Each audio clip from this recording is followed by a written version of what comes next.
Tadi saya diinformasikan oleh moderator di sesi pertama itu ada rekaman, di sesi kedua itu laptop Pak Hasbullah sebagai moderator itu sedikit mengalami gangguan sehingga tidak terekam. Nanti bagi kawan-kawan khususnya yang ada di Kota Waringin Barat yang tergabung di grup PGRI Kota Waringin Barat, mohon nanti di-share ke Pak Hasbullah hasil rekamannya biar nanti bisa kita simpan di sebuah portal. Dan ini sesi ketiga adalah sesi terakhir Bapak Ibu. Di sesi ketiga ini juga sudah di-record atau direkam oleh Pak Hasbullah sebagai moderator. Baik Bapak Ibu, saya izin melanjutkan materi kita sedikit. Oke. Tadi saya beberapa kali menyebutkan bahwa ada Kobar Pintar. Jadi di Kobar itu ada sebuah portal Bapak Ibu yang kami buat yang nantinya akan men-share semua pekerjaan Bapak Ibu. Nah, jadi di Kobar di Kobar Pintar itu tujuannya nanti untuk berbagi untuk ya istilahnya karya-karya Bapak Ibu guru untuk pembelajaran. Dan kami berharap kawan-kawan, rekan-rekan Bapak Ibu guru yang satu profesi, kita bisa berbagi materi di sini, kita bisa unggah nanti salah satu unggahannya adalah di mana kita bisa menempatkan pembelajaran siapapun. Ya, kenapa ada Kobar Pintar? Ya satu, ya kami berprinsipal siapapun adalah guru, dimanapun adalah kelas. Jadi kita prinsipnya seperti itu. Rasanya bisa menyenangkan kalau Pak Hasbullah, guru SDN 1 Sidorejo bisa memberikan materi kepada anak-anak dari SDN yang lain. Begitu pula sebaliknya, Ibu Soni Yardawati dari SMP Muhammadiyah Pangkalan Bun bisa berbagi kepada siswa-siswa SMP negeri atau SMP swasta yang lain. Jadi disinilah bentuk kolaborasi kita dalam mendukung Kobar ini menjadi lebih baik dan jaya di bidang pendidikannya. Baik Bapak Ibu sekalian, kita lanjutkan kembali materi kita sedikit. Saya mengulas tentang yang tadi terkait dengan Kamta Studio. Nah, tadi setelah pertanyaan Bu Laila, kita sudah saya jelaskan bahwa setiap file itu akan tersimpan di dokumen Camtasia Studio. Di Camtasia Studio itu menyimpan semua record, ya, semua rekaman kita akan tersimpan di situ. Nah, bagaimana cara memproduksinya? Nah, ini kan belum ada apa-apa, Bapak Ibu. Kita tinggal import media saja. Kita tinggal import media, kemudian kita ambil file kita yang sudah kita record. Nah, kebetulan ini memang beberapa materi pembelajaran yang saya buat. Saya memang rutin membuat video pembelajaran. Nah, ini tadi terakhir kita buat yaitu latihan Camtasia tertanggal 15 April 2020 09.14. Ini saya open seperti ini. Nah, ini adalah tampilan dari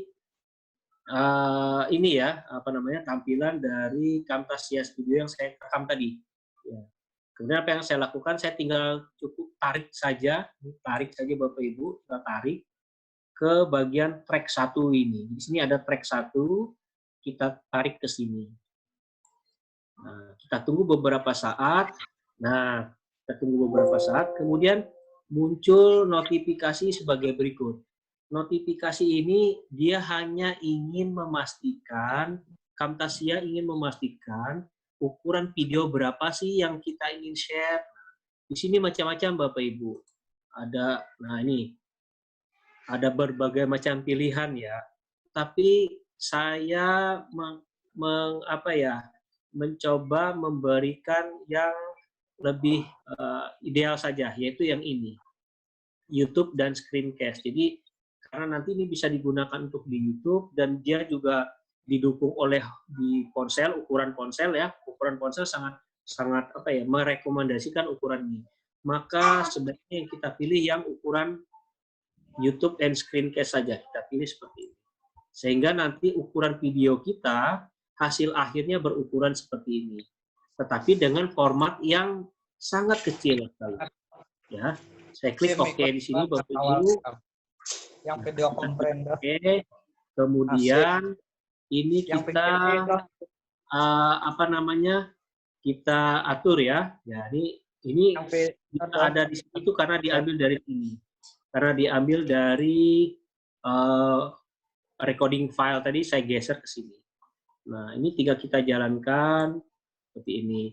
Nanti di sini kita bisa lihat apa sih yang kita presentasikan akan muncul ada di sini.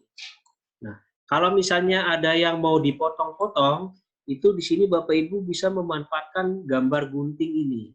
Misal nih, Bapak Ibu mau memotong bagian yang ini kayaknya saya salah ngomong deh atau apa gitu atau kepanjangan gitu, tinggal klik gambar gunting kali seperti itu ya. Saya ulangi, klik di sini ya. Kita sini, mohon maaf ya, maksud saya adalah split ini ya, bukan gambar gunting, karena saya terbiasa di Adobe Premiere. Nah ini gambar split, saya ralat, jadi bukan gambar gunting Bapak Ibu, tapi gambar icon yang namanya split. Jadi ketika saya split, ini videonya utuh Bapak Ibu, kelihatan utuh sekali, tanpa ada apapun. Kita pilih bagian yang kita mau potong, kita klik split. Kalau cut ini seperti copy paste ya, kita pilih split. Nah, ketika saya sudah split, maka video itu terbagi dua. Ya, ini bagian yang tadi awal, ini bagian yang sisi kanannya. Nah, kita pilih lagi bagian yang mau dibuang, misalnya bagian sini. Nah, ini bagian sini yang kita mau buang, kita pilih split lagi. Nah, jadi hingga jadi tiga bagian. Nah, bagian yang tidak kita inginkan, kita bisa hapus. Kita tinggal tekan tombol delete atau kita gunakan cut tadi boleh. Saya tinggal delete saja di tombol keyboard kita, hapus atau delete. Nah, ini habis ya. Tetapi di sini jadi kosong. Nanti video Bapak Ibu akan gambar hitam. Nanti pasti siswa kita bingung kenapa videonya hitam, apa dikira sudah habis. Nah, oleh karena itu, ini kita geser seperti ini. Setelah kita geser seperti ini, maka kita bisa mendapatkan video yang sudah kita edit isinya ya Bapak Ibu ya. Dan durasinya pun di sini 54 detik ya. Dalam kasus ini, dalam contoh ini sekitar 54 detik ya, tidak sampai 1 menit. Nah, apa yang harus kita lakukan setelah ini? Anggap saja ini sudah selesai. Mau dibagikan kepada para siswa. Seperti yang dilakukan oleh Bu Laila dari SMA Negeri 1 Pangkalan Bun tadi. Yang kita lakukan cukup sederhana. Di bagian atas ini ada yang namanya produce and share. Kita tinggal pilih ya. Kemudian kita pilih ini. Produce and share. Jadi yang kita pilih adalah produce and share. Walaupun di sini ada langsung share to YouTube, itu sah-sah saja, tapi saya pribadi tidak mau seperti itu. Saya lebih suka produce and share. Ketika saya pilih produce and share, nah di sini akan muncul Bapak Ibu ada pilihan lagi. Nah pilihan ini bisa menggunakan yang ini ya, up to 480. Artinya kualitas video itu sampai 480p, artinya itu kualitas video ya. Semakin nilainya tinggi, semakin bagus kualitasnya.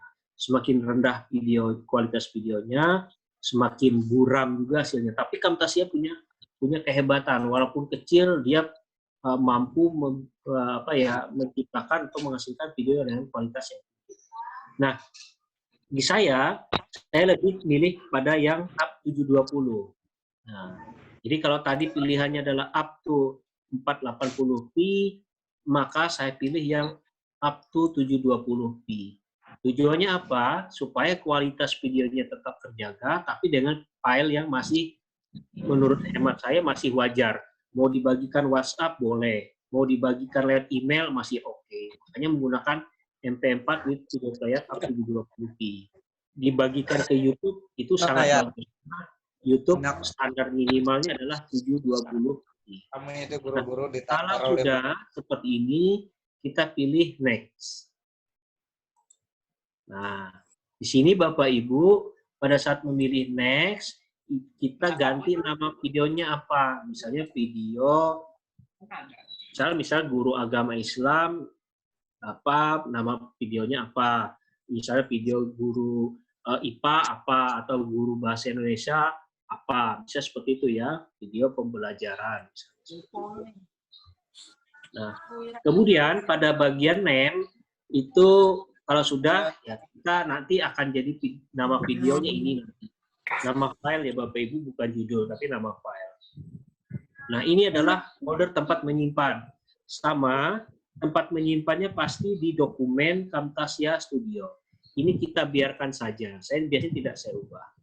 Nah, ini kalau kita centang, maka nanti di dalam folder Camtasia Studio, dia akan membuat sebuah folder baru dengan nama ini. Itu kalau tercentang. Dan videonya akan disimpan dalam sebuah folder baru bernama video pembelajaran. Jadi sah-sah saja mau dicentang atau mau tidak, itu tidak masalah. Itu hanya pilihan. Berikutnya ada pilihan. Di sini kalau sudah selesai di produce, itu ada dua pilihan, apakah videonya langsung diputar atau mau lihat hasilnya, melihat resultnya ya, hasil produksinya atau ditampilkan apa tidak. Nah, jadi saya biasanya jarang memilih dua ini. Opsi ini pun biasanya saya pilih karena biar kelihatan nama foldernya dan filenya. Seperti itu. Video pembelajaran Camtasia. Seperti ini. Kemudian ini tinggal saya finish. Nah, ketika saya finish, ya, nanti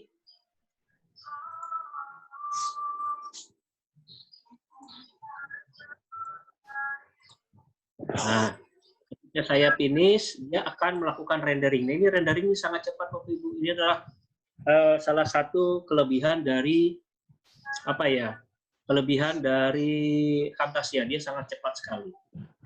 Tetapi kualitas video tetap terjaga. Itu adalah salah satu kelebihan dari Camtasia Studio. Nah, kemudian kalau sudah selesai, nanti filenya akan masuk ke folder yang kita inginkan. Ya, ada yang kita ada di folder yang kita inginkan. Sekarang saya share di mana tempatnya. Nah, ini tempatnya ada di sini. Karena saya centang tadi membuat subfolder, maka di dalam dokumen Camtasia Studio akan muncul sebuah folder baru bernama video pembelajaran Camtasia. Ini adalah hasil akhir dari video tersebut. Tetapi jangan heran, di dalam banyak sekali file-file ya, tidak perlu khawatir, itu tidak perlu diapa-apakan. Bapak Ibu cukup mengcopy file ini, yang formatnya adalah MP4. Kalau yang lain abaikan saja, tidak masalah. Ini hanya untuk kalau kita membuat seperti menu ya. Nah, ini kan ada flash movie. Jadi bisa jadi sebagai media pembelajaran. Nah, tapi kalau hanya membutuhkan videonya saja, ya tinggal di-copy file ini dan di-share ke target atau ke siswa atau grup yang biasa kita lakukan. Jadi ini adalah filenya. Ini kalau saya putar, maka nanti filenya akan otomatis menjalankan video hasil recording kita tadi. Nah, ini video itu ada F10 dan kita dikasih jeda tadi 3 detik itu persiapan. Nah, Bapak Ibu saat ini seperti itu. Nah, jadi seperti itu Bapak Ibu, jadi menggunakan Camtasia ini sangat mudah sekali, tidak banyak halangan tentunya, tetapi pasti ada beberapa kendala khususnya untuk Bapak Ibu guru yang menggunakan laptop kecil. Oke, sekarang saya langsung lanjut karena waktu kita juga terbatas, langsung ke Screen-O-Matic. Nah, ini yang saya katakan tadi, di Screen-O-Matic kita tinggal membuka halaman tertentu. Ini yang penting, kita tinggal membuka halaman tertentu. Di Screen-O-Matic kita tinggal mengklik atau mengetikkan alamat yang kita gunakan untuk mempresentasikan. Jadi kita buka Screen-O-Matic ya. Ini saya klik Screen-O-Matic. Ini screen spasi O spasi lagi spasi matic. Nah, ini alamatnya. Saya tekan enter. Ingat kalau menggunakan Screen-O-Matic dia sifatnya harus koneksi ke internet, tapi aplikasinya tidak perlu diinstal. Saya jalankan. Nah, setelah saya Screen-O-Matic, saya ketemu alamatnya ini.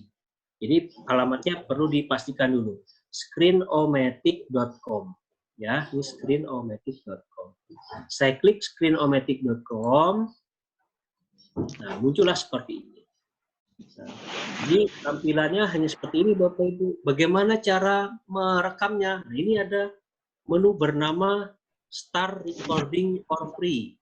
Ya, Start Recording for Free. Jadi kita klik Start Recording for Free. Nah, kita klik saja. Ini karena harus terkoneksi dengan internet. Sudah.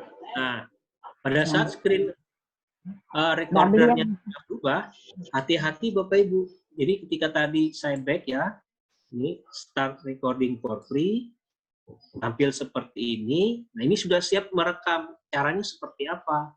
Caranya adalah Bapak Ibu pastikan dulu tulisan US English ya, bahasanya. Bahasanya harus US English. Saya coba cari bahasa Indonesia, tidak ada Bapak Ibu. Ditawarkan memang one more katanya. Berarti biasanya sih dalam marketing ini ditawarkan ya kalau mau lebih ya bayar gitu.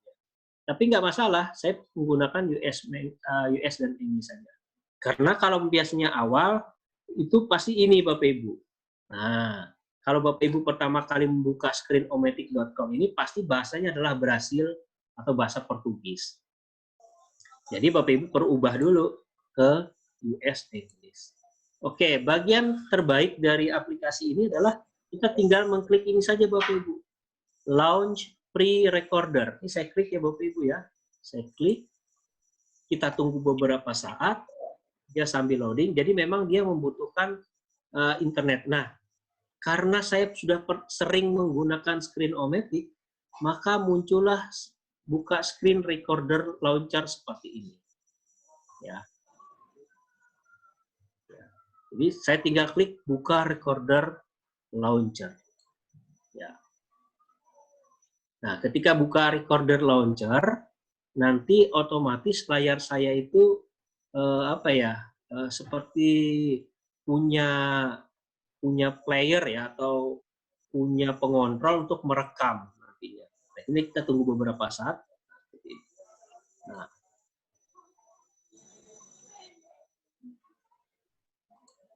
ya, sebentar saya share lagi. Nah, tampilannya seperti ini Bapak Ibu.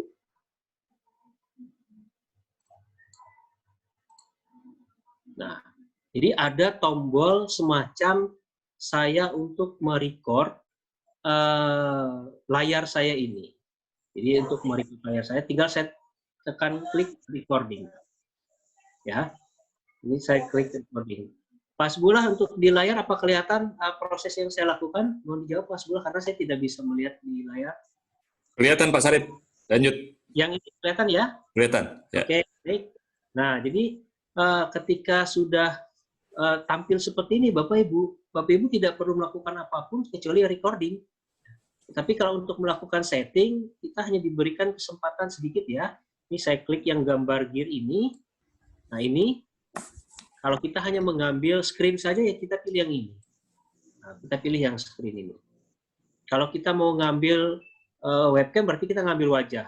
Kalau kita ngambil kedua-duanya, layar diambil, wajah kita diambil, kita pilih yang bot.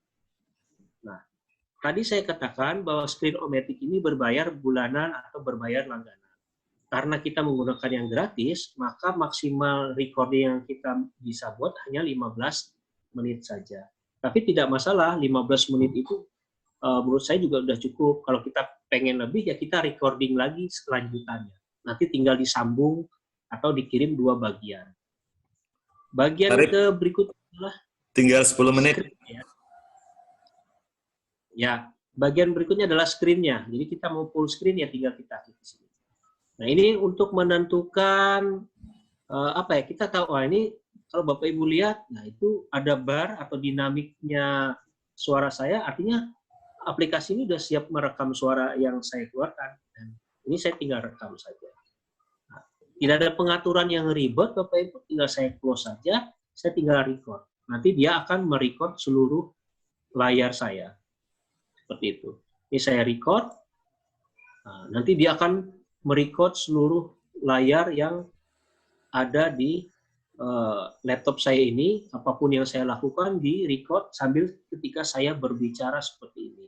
Ini contohnya adalah, ini adalah Screenomatic. Screenomatic adalah sebuah software yang secara online menyediakan fasilitas recording layar. Untuk versi gratisnya, Screenomatic memberikan layanan gratis 15 menit untuk sekali recording. Nah, kalau sudah kita menyampaikan presentasi kita sambil membuka PowerPoint tentunya atau Google Slide tentunya, dan kita sudah selesai, ya tinggal kita tutup saja, mengklik di sini. Nah, hasilnya bisa kita langsung pilih menu down atau kita play. Kalau play adalah untuk melihat apa sih yang sudah kita rekam. Nah, kalau kita play, layar yang ada di laptop saya ini, apapun yang saya lakukan di record sambil ketika saya berbicara seperti ini. Ini contohnya adalah, ini adalah Screenomatic. Screenomatic adalah sebuah software yang secara online menyediakan fasilitas recording layar. Untuk versi gratisnya, Screenomatic memberikan layanan gratis 15 menit untuk sekali recording. Nah, kalau sudah kita menyampaikan presentasi kita sambil membuka PowerPoint tentunya atau Google Slide tentunya, dan kita sudah selesai, ya tinggal kita tutup saja. Nah, jadi kalau sudah selesai, kita melihat preview rekaman kita tinggal pilih down seperti ini. Ya. Kalau kita merasa video atau rekaman tadi kurang baik dan ingin diulang, ya tinggal kita pilih menu hapus ini. Bisa pilih down, nanti dia akan meminta dua pilihan. Kalau edit video nggak bisa karena kita versi gratis tadi. Jadi kita tinggal pilih save and upload saja. Misalnya kita save, nah kita mau save-nya kemana? Gitu. Jadi kalau kita mau save materinya atau video tadi, kita tinggal pilih kemana kita mau nyimpan. Nah, ini tinggal kita pilih. Kalau kita sudah punya akun YouTube, langsung. Tapi kalau kita mau simpan di komputer atau di flash disk atau di hard disk, ya tinggal kita save video saja. Kita pilih. Nah, ini tipenya MP4 pasti ya. MP4 itu adalah format file yang paling mudah. Nah, file name-nya diganti. Boleh ini. Nah, kita ganti latihan, screen, Matic misalnya seperti ini. Dan di belakang selalu diakhiri MP4. Sudah, kita mau nyimpannya di mana, kita pilih folder, ya. Kemudian nanti kita simpan di tempat yang kita inginkan. Saya menyimpannya di dokumen saja. Saya pilih di dokumen, oke. Kemudian nah kalau ini saya biasanya nggak perlu saya ganti, karena biar kelihatan yang kuning-kuning, kursor saya itu diwarnai dengan warna kuning. Saya tinggal publish. Kita tunggu sebentar, beberapa saat dia melakukan penyimpanan file. Ini karena filenya durasinya tadi singkat, jadi waktunya cukup singkat. Oke.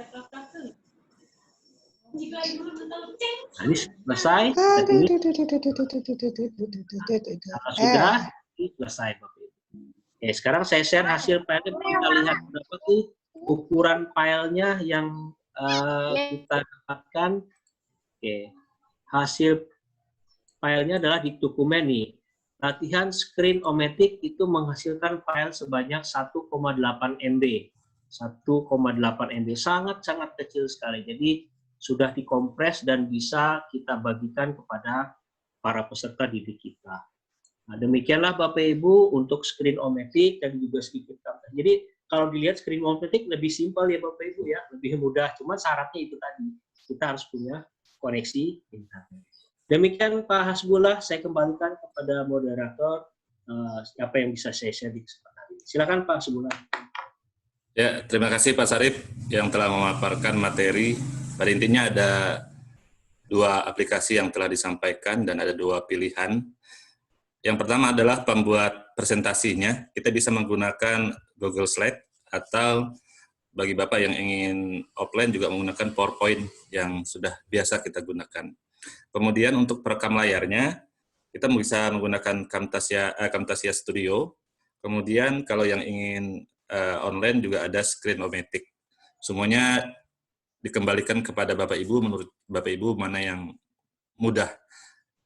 Baik, kita masih ada sisa waktu 3 menit. Kita buka sesi tanya jawab. Silahkan yang ingin bertanya langsung ke Pak Sarip, kami persilahkan.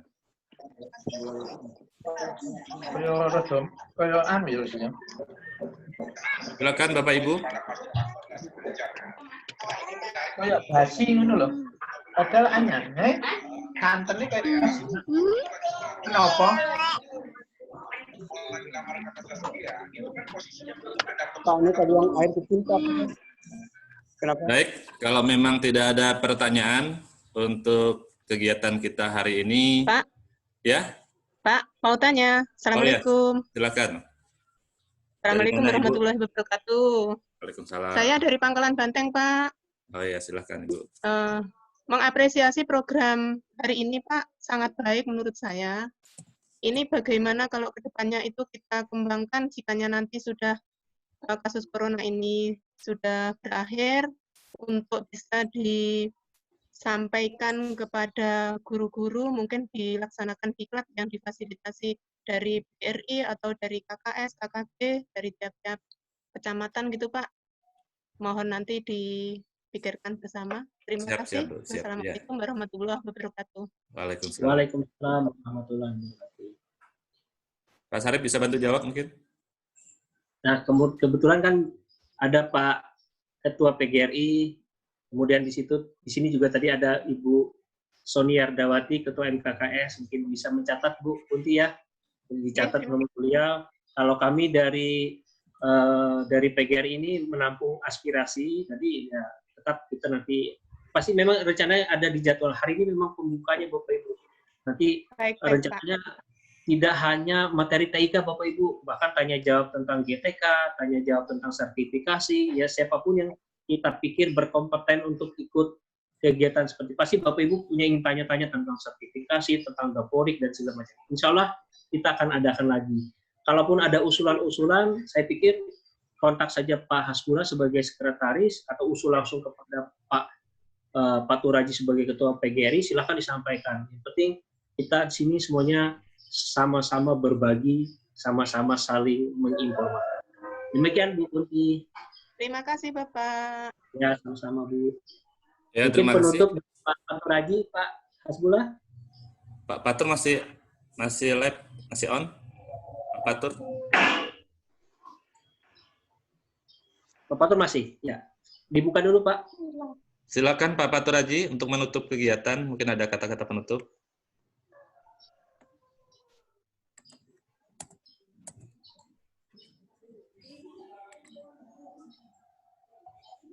Ya, terima kasih. Terima kasih. Khusus untuk pertanyaan terakhir, Bu Kunti Mubsaroh dari Pangkalan Banteng.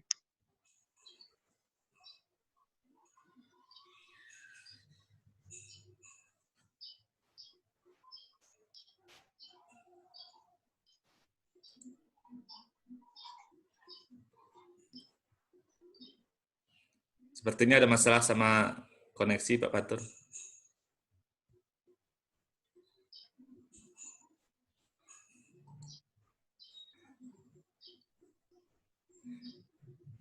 Baik Bapak Ibu, sepertinya ada masalah dengan koneksi Pak Ketua. Karena waktu tinggal 1 menit, saya